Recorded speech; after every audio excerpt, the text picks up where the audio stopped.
Ang kwento na ito ay tungkol sa pinakaunang ordinaryong estudyante na nakapasok sa Arnold's Academy of Sorcery na kung saan mga noble ang mga estudyante dito. Siya si Ray White at sa unang araw niya sa eskwelahan ay namangha siya sa laki nito. Habang hinahanap niya ang auditorium ay may aksidenteng nakabangga sa kanya na kaagad naman niyang nahawakan. Napahanga ito sa kanya ngunit nang malaman nito na hindi siya noble ay parang nandiri ang babae na nahawakan ni Ray ang kamay nito. Dumating dito si Albert Aliem na hindi matanggap na may nakapasok na katulad ni Ray sa kanilang paaralan. Habang pinagsasabihan nito ng hindi magaganda si Ray ay dumating dito si Amelia Rose para uwaten si Albert. Miyembro si Amelia ng isa sa 3 top great noble family sa kanilang kaharian. Dahil dito ay wala nang nagawa si Albert kundi umalis na lang. Nilapitan ni Amelia si Ray at nagpakilala sila sa isa't isa. Dahil sa impluwensya ni Amelia ay siya din ang napili na representative ng mga bagong estudyante sa academy.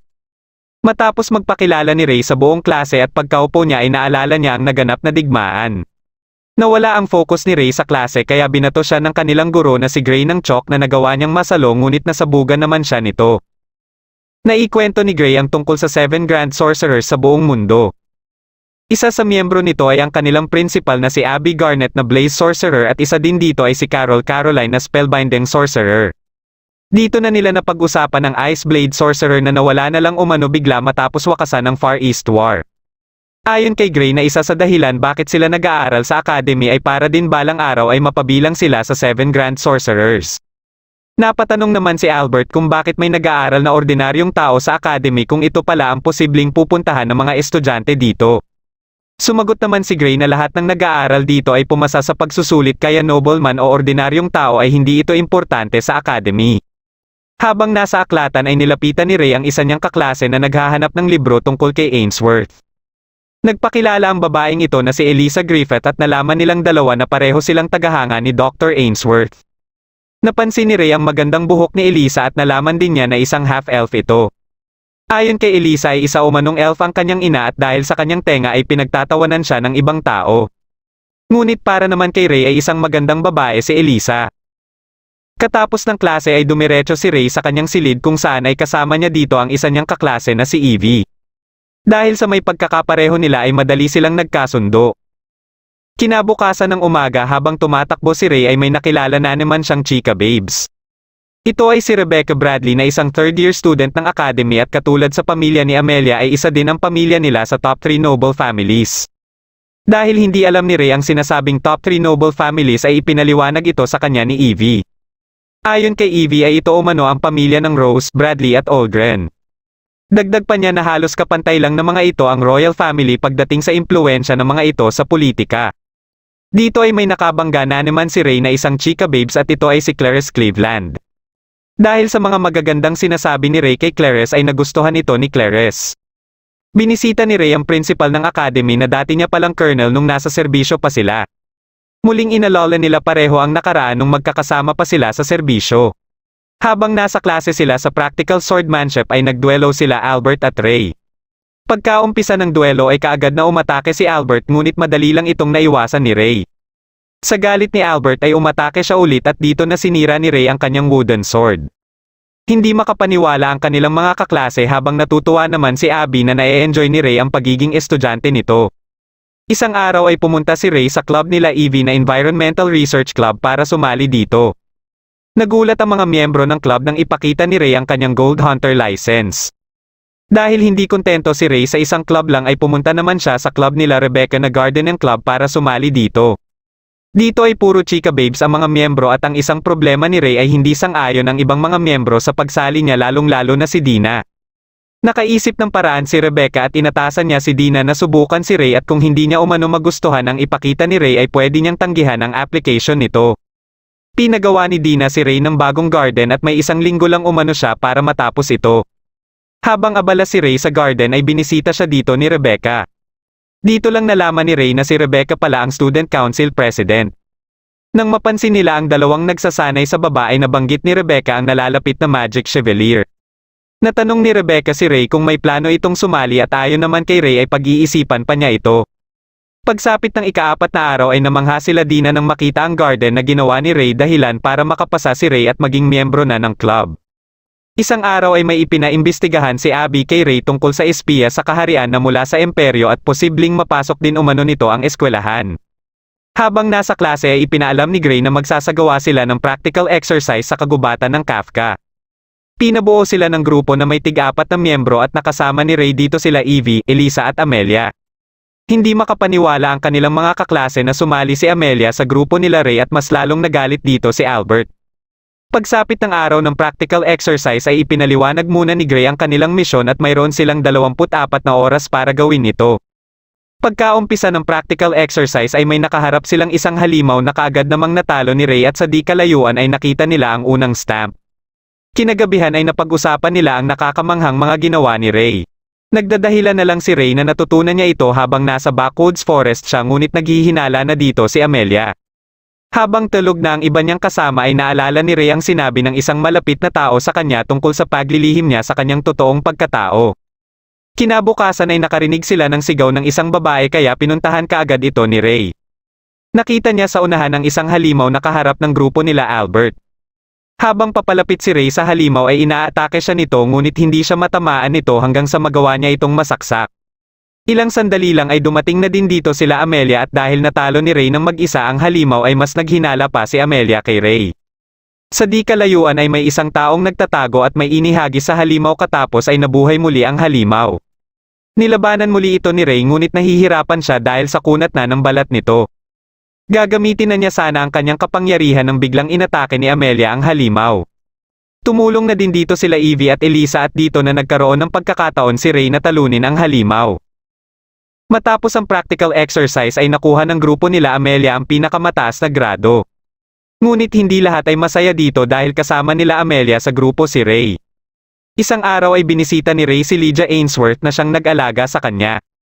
Napag-usapan nila ang kasalukuyang pinag-aaralan ni Lydia at ang tungkol sa eugenics na gustong kunin si Lydia para maging miyembro nito.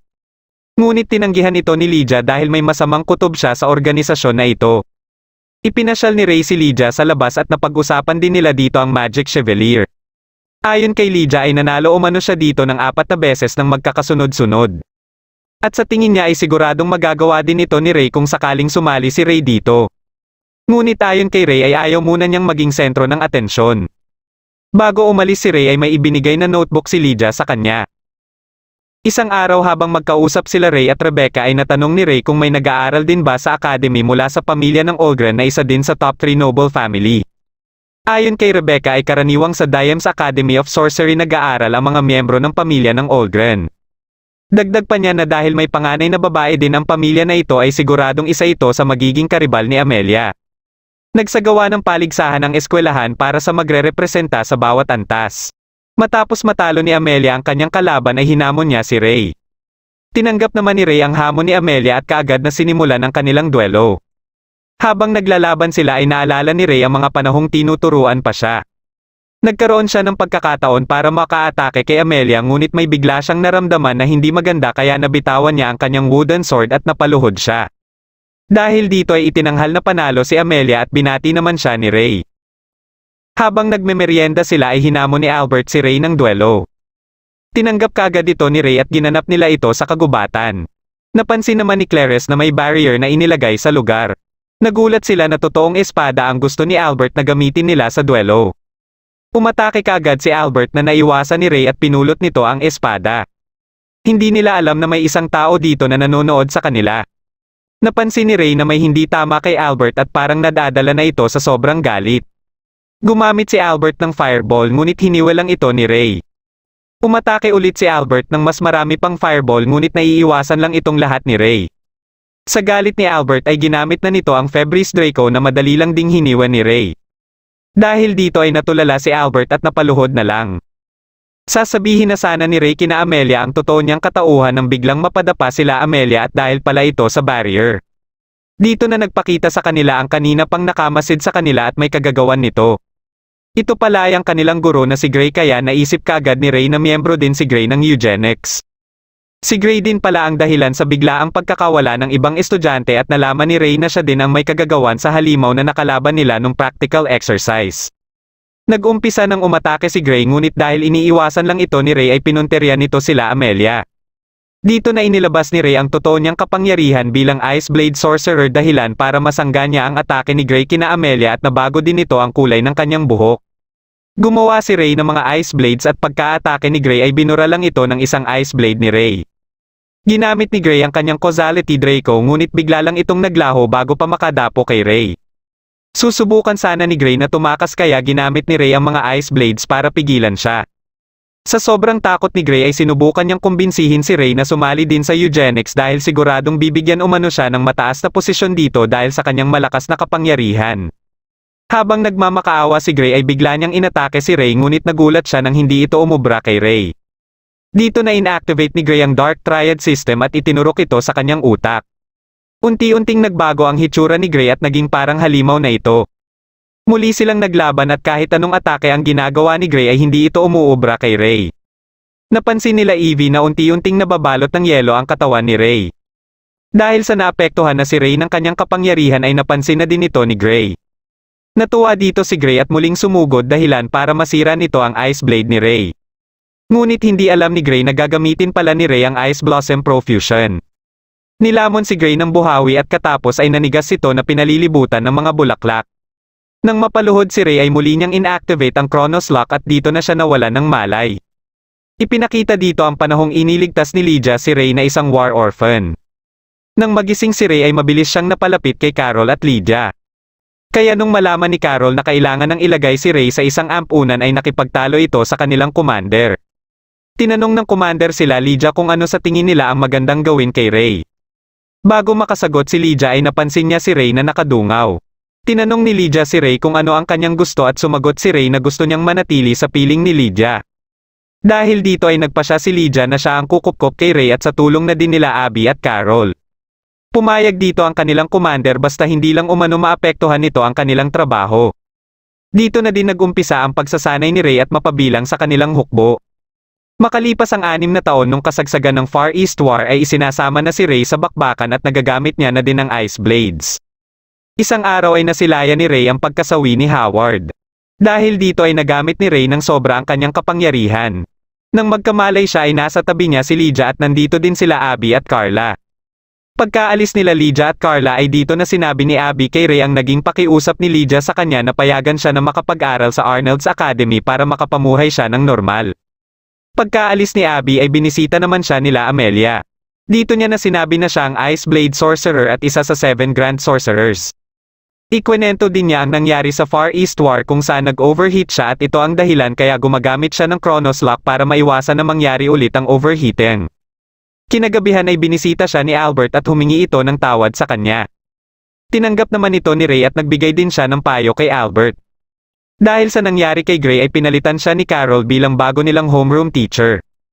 Patuloy pa rin ang mga duelo para sa mga pipiliin na magre-representa sa Magic Chevalier. Nakuha ni Amelia ang isang spot para magrepresente dito at gayon din si Albert. Nabasa naman ni Ray kung ano ang iniisip ni Amelia kaya isang araw ay inalok niya si Amelia para tulungan ito na magsanay para sa nalalapit na Magic Chevalier. Kinabukasan ay sinimulan kaagad ni Ray ang pagsasanay kay Amelia.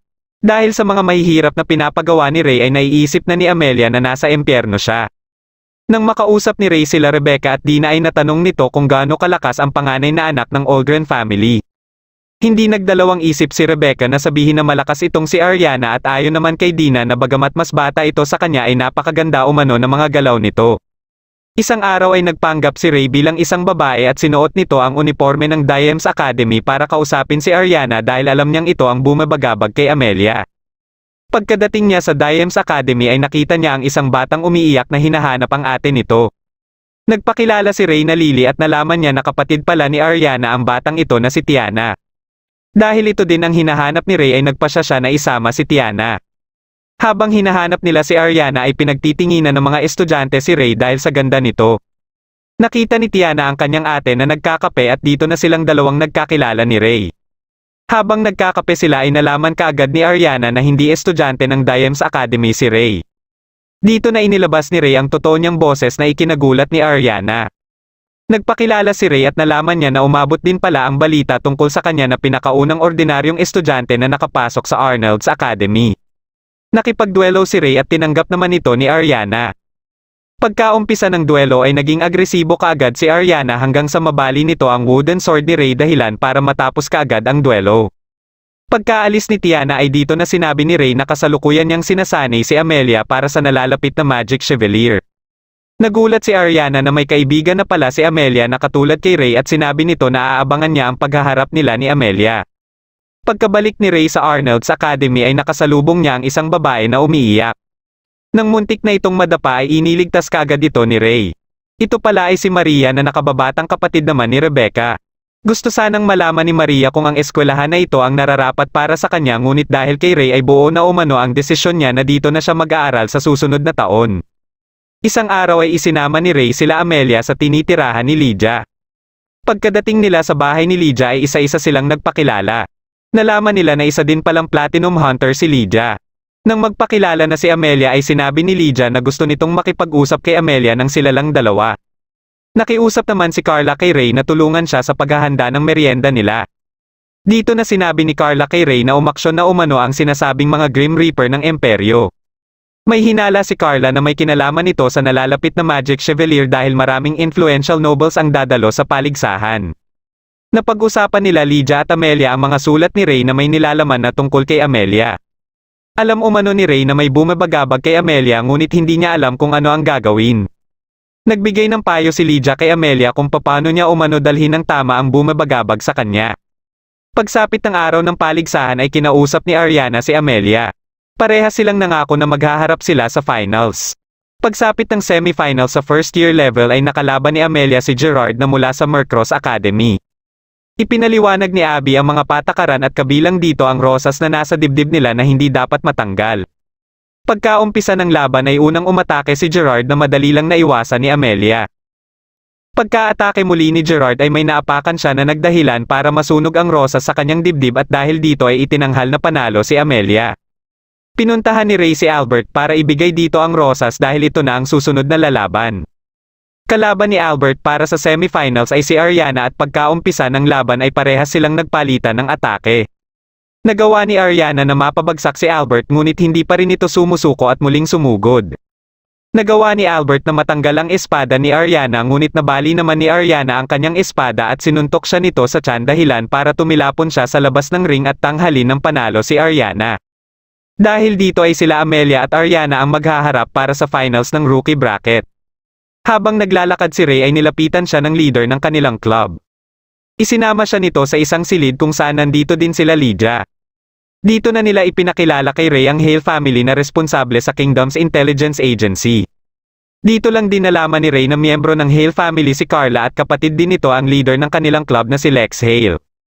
Sinabi ni Abby na nakapasok na sa loob ang sinasabi nilang Grim Reaper mula sa Imperyo at target ng mga ito na dukutin ang mga anak ng mga top noble families. Naatasan si Ray na magmatsyag sa paligid at posibleng makaharap niya ang mga ito dahil isa din siyang estudyante. Sa patuloy na pagdaraos ng paligsahan ay nakaabante na si Rebecca para sa finals. Kinausap nila Clarice si Ray tungkol kay Amelia dahil hindi pa umano ito lumalabas ng silid nito at may napansin din sila sa boses nito na parang nahihirapan. Biglang naagaw ang kanilang atensyon ng katatapos lang na laban dahil natalo ni Lucas Frost na mula sa Mercross Academy ang kanyang katunggali sa loob lang ng 2 segundo. Habang paalis na sa arena si Lucas ay nagkatitigan sila ni Ray. Kinagabihan ay pinuntahan ni Ray si Amelia sa silid nito para kausapin ito. Nang makapasok na si Ray sa silid ni Amelia ay dito na sinabi ni Amelia ang kanyang nararamdaman. Nahihirapan siya na mapanatili ang imahe niya bilang panganay na anak ng Rose family. Pakiramdam niya ay parang isa lang siyang ibon na nasa kulungan at tinatanong ang sarili kung bakit pa siya nabubuhay kung ganito lang palagi ang sakit na nararamdaman niya. Biglang sinabi ni Ray kay Amelia na pipilitin niya umanong mabuhay para makasama si Amelia at dahil dito ay napagaan ni Ray ang bigat na nararamdaman ni Amelia. Kinabukasan ay ginanap na ang final match sa rookie bracket. Napansin ni Lex ang liwanag na nanggagaling sa mga manonood at nagpaalam ito kay Dina. Habang papunta na si Amelia sa ring ay ipinaalam ni Lex kay Ray ang pagkawala ni Clarice at ng 8 pang ibang estudyante. Nagpasya si Ray na maghahanap siya sa baba habang si Lex naman ay pupuntahan muna sila Lydia at Carla. Pagkaumpisa ng laban nila Amelia at Ariana ay inihagis ni Ariana ang kanyang espada at inilabas ang kanyang kapangyarihan. Mabilis siyang nakapunta sa likod ni Amelia at sinuntok niya ito sa tiyan. Muli siyang umatake dahilan ng muntikan ng pagkahulog ni Amelia sa ring. Pagka-atake niya ulit ay dito na inilabas ni Amelia ang kanyang kapangyarihan. Nakita naman ni Ray sila Clarice na walang mga malay kaya nilapitan niya ito kaagad. Nang magising si Clarice ay may nakita silang interference spell. Dito na din nagpakita ang mga sinasabing Grim Reapers. Binuhat ni Ray si Clarice at nang makalayo sila ay pinakawalan na ni Ray ang kanyang kapangyarihan. Nilabanan ni Ray ang mga Grim Reapers at ginamit ng mga ito ang interference spell ngunit ginamitan lang ito ni Ray ng anti-material field. Habang patuloy ang labanan nila Amelia at Ariana ay may napansin silang kakaiba sa kanika nilang mga kapangyarihan.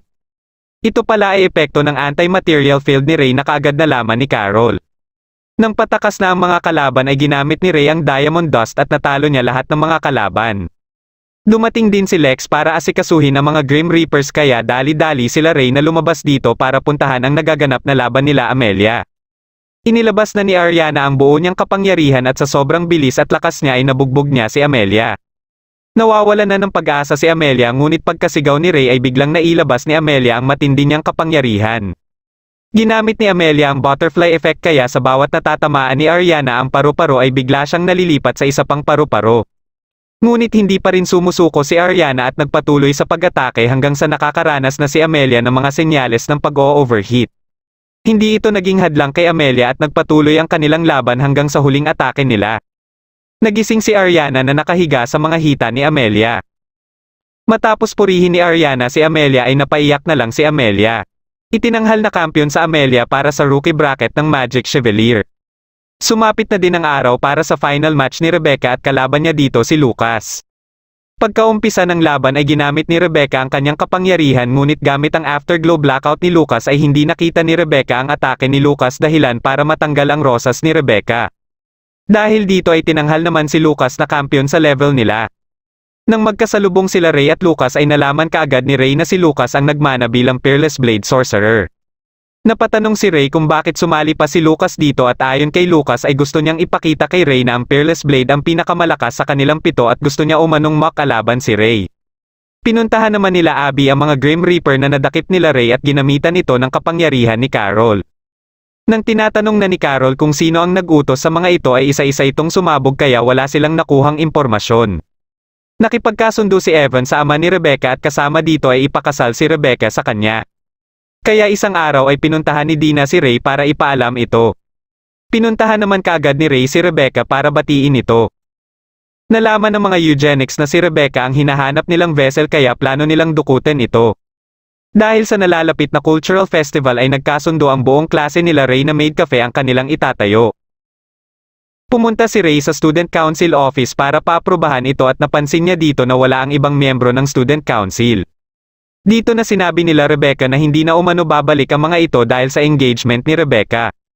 Ito ay dahil ang secretary nila na si Cornea ay ang orihinal na dapat magiging fiancé ni Evan. Kaya nagmumuka ng inagaw ni Rebecca si Evan kay Cornea at suportado ng ibang miyembro si Cornea dahilan kaya silang dalawa na lang ang gumagawa ng lahat na gawain sa Student Council. Dahil dito ay nagpresente si Ray na tumulong sa mga gawain sa Student Council. Pagkaalis ni Ray ay hinabol siya ni Dina para sabihin sa kanya ang napapansin ni Dina sa engagement ni Rebecca kay Evan. Nararamdaman ni Dina na may hindi sinasabi sa kanya si Rebecca kaya gusto niyang humingi ng tulong kay Ray para alamin ito. Hindi naman nagdalawang isip dito si Ray kaya isang gabi ay humingi si Ray ng tulong kay Lydia at Carla para imbestigahan si Evan at ang engagement nila ni Rebecca. Habang naliligo si Rebecca ay naisip niya ang parati niyang napapanaginipan kung saan nakikita niya dito si Ray. Kasabay nito ay ang pagdurugo ng kanyang mata na kakaiba. Habang palabas si Rebecca ng eskwelahan ay sinalubong siya ni Ray para samahan siya pauwi. Nakasalubong naman nila sa daan si Evan kaya ito na ang sumama kay Rebecca. Habang pinagmamasdan sila ni Ray ay dumating dito si Lex. Isinama ni Lex si Ray sa pagpupulong nila Lydia at may kutob sila na habol ni Evan kay Rebecca ang Sorcerer's Eyes nito. Dahil dito ay posibleng si Evan ang collector ng Sorcerer's Eyes at may connection din sa eugenics. Habang umiiyak si Rebecca sa silid nito ay napunta siya sa panahon ng Far East War. Nakita niya dito si Ray na pinipilit na iligtas si Howard ngunit dahil alam ni Lydia na huli na ang lahat ay pinilit nito si Ray na bumalik ang lakas ng loob nito dahil nasa kalagitnaan pa sila ng digmaan. Kinabukasan habang nasa Student Council office sila ay naaalala ni Rebecca ang nakita niya kagabi tuwing pinagmamasdan niya si Ray. Pumunta dito si Maria para kausapin si Ray tungkol kay Rebecca. Dahil nakikita ni Ray na nag-aalala si Maria sa ate niya ay pinangako ni Ray na proprotektahan niya umano si Rebecca.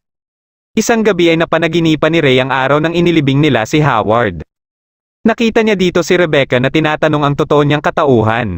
Nang sinagot ito ni Ray ay bigla naman siyang nagising. Tumulo din ang dugo sa kanyang mata kaya lumabas siya para hugasan ito. Pagsapit ng cultural festival ay pumunta dito sila Ariana at Tiana.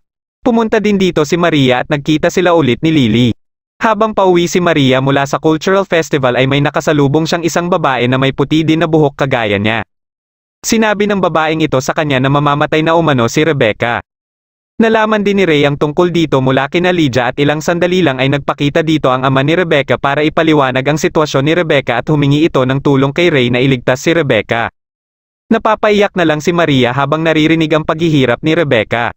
Kinabukasan ay bumalik ulit si Maria sa maid cafe nila Ray at nagkausap sila ni Ray. Habang naglalakad si Rebecca ay sinalubong siya ni Evan at bigla silang nawala. Pagkaalis ni Maria ay nagpaalam si Ray kay Amelia para umalis din. Dito ay sinimulan na ni Evan ang plano niya kay Rebecca habang kinakalaban naman ni Ray ang mga halimaw at alagad ng eugenics. Pagka-atake nito kay Ray ay nagpakita dito ang mga paru-paro na mula sa butterfly effect ni Amelia. Nandito pala sila Amelia para tulungan si Ray at sama-sama nilang nilabanan ang mga halimaw. Pinuntahan naman ni Maria ang kinaroroonan nila Rebecca at Evan. Matapos matalo nila Ray ang karamihan sa mga halimaw ay nagpakita na dito ang ibang kasamahan ni Evan at isa dito ay si Peretrago. Aatakihin sana nito si Amelia ngunit nasangga ito ni Ray. Umalis din sila kaagad dito kaya sinundan sila ni Ray. Habang hinahabol sila ni Ray ay naalala nito ang sinabi ng ama ni Rebecca tungkol sa sumpa sa dugo ng pamilya Bradley at sa pagiging krus ni Rebecca na nangyayari lang ng isang beses sa loob ng ilang daang taon. Pagkadating nila Peretrago sa kinaroroonan nila Rebecca ay dito na nalaman nila Rebecca na hindi pala ang totoong Evan ang kaharap nila kundi si Liz na siyang nakasalubong ni Maria nung isang araw. Sa galit ni Evan kay Liz ay inatake niya ito kaagad. Sa loob ng 10 taon ay nagpanggap si Liz na si Evan kaya ganito na lang ang galit ni Evan kay Liz. Plano ni Evan na marating ang sinasabing akasa at para mangyari ito ay kakailanganin niya ang krus na si Rebecca. Inatake din ni Evan si Rebecca ngunit tinanggal lang ito ni Liz. Ginamit ni Liz ang kanyang kapangyarihan para mapalayo si Rebecca kay Evan. Katapos ay ipinasok niya si Evan sa ibang dimensyon. Ilang sandali lang ay dumating na din dito si Ray. Nakilala kaagad ni Ray si Peretrago dahil sa ginawa nitong pag-atake kay Amelia na may balak kainin ang engram nito. Pagka-atake ni Peretrago ay nabangga lang siya sa salamin na ginawa ni Liz. Kinausap ni Liz si Ray at nagpakilala ito na fabrication sorcerer. Sinabi ni Liz ang plano niyang ipa-overheat si Rebecca at si Ray ang magsesayal nito gamit ang Chronos Lock. Nang mabasag na ni Peretrago ang salamin ay nirelease na ni Ray ang Chronos Lock at naglaban na sila ni Peretrago. Pinuntahan naman ni Liz si Evan sa kabilang dimensyon para harapin ito dito. Sa lakas ni Peretrago ay madali lang nitong nasisira ang Ice Blade ni Ray. Nang magkaharap na sila Evan at Liz ay sinabi ni Evan na wala na siyang pakialam sa eugenics, akasa at sa krus basta ang mahalaga sa kanya ngayon ay mapatay niya si Liz. Ginamit ni Evan ang Dark Triad system na katulad ng ginamit ni Gray. Naging halimaw din si Evan matapos itong maiturok sa kanyang utak. Pagka-atake ni Evan ay nanigas siya bigla bago pa siya makadapo kay Liz. Ginamit ni Liz ang apotheosis na naging dahilan ng mabilis na pagkatalo ni Evan. Namangha si Evan sa lakas ng fabrication sorcerer ngunit ayon kay Liz ay ang Ice Blade sorcerer pa rin umano ang pinakamalakas sa kanila na may kakayahan na mamuno sa buong mundo. Matapos mapatay nila Amelia ang mga halimaw ay akala nila tapos na ang lahat ngunit biglang nabuhay muli ang mga halimaw. Pagka-atake nito sa kanila ay dumating na dito sila Lydia para sila na ang kumalaban sa mga ito. Sa sobrang lakas ng mga Grand Sorcerers at ni Carla ay hindi sila nahirapan dito. Para sa panghuling atake ay ginamit ni Lydia ang kanyang Ragnarok. Natutulala na lang sila Evie habang pinagmamasdan ito. Habang patuloy ang labanan nila Ray at Peretrago ay inilabas na ni Peretrago ang kanyang buong kapangyarihan at inatake si Ray. Sinisisi naman ni Maria ang kanyang ate sa nangyayari ngayon kay Ray at sa iba pa dahil hindi umano nagsasalita si Rebecca sa kanila tungkol sa mga importanteng bagay. Nagawa ni Peretrago na masakal si Ray ngunit ginamit naman ni Ray ang mga Ice Blades kaya nabitawan siya ni Peretrago. Pagka-atake muli ni Peretrago ay ginamit na ni Ray ang Pandora. Dito na napagtanto ni Peretrago kung bakit ang Ice Blade Sorcerer ang pinakamalakas at katapos ay nanigas na siya. Muling inactive ni Ray ang Chronos Lock at bumagsak na siya. Lalapitan sana ni Rebecca si Ray para tulungan ito ngunit pinigilan siya ni Maria. Dito na nagsimula ang kanilang away at nilabas nila ang kani-kanilang sama ng loob sa isa't isa. Habang umiiyak si Rebecca ay bigla siyang nagliwanag. Nagising dito si Ray at bumalik na din dito si Liz kasama si Evan. Dumating dito sila Amelia at pinigilan sila ni Lydia na makalapit kina Rebecca dahil nagsisimula na umano ang overheating nito. Nilapitan ni Ray si Rebecca at pina-atras niya si Maria. Nang makalapit na siya kay Rebecca ay inactive ni Ray ang Chronos Lock kay Rebecca at dito na nailigtas si Rebecca. Ipinaalam kaagad ito ni Lex sa ama nila Rebecca at Maria. Isang araw ay binisita ni Ray si Howard at ipinakilala niya dito ang kanyang mga bagong kaibigan.